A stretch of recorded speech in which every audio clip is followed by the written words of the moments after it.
В Якутске состоялось ежегодное традиционное августовское совещание работников системы образования и науки Якутии. Участие в мероприятии принял и глава республики Айсен Николаев. Так, глава подвел итоги прошедшего учебного года, подчеркнув слаженную и оперативную работу педагогов в период пандемии. При этом правительство республики продолжает работу по совершенствованию и развитию инфраструктуры и реализации национального проекта образования.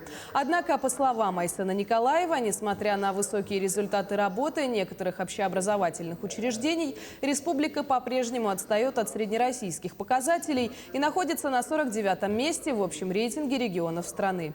Таким образом, главная задача до конца текущего года – войти в топ-15 среди регионов по качеству образования. Как уже было сказано, 148 тысяч детей обучаются в нашей школе. Сегодня 24 тысячи студентов. Организован учебный процесс силами 36 педагогов, тысяч педагогов.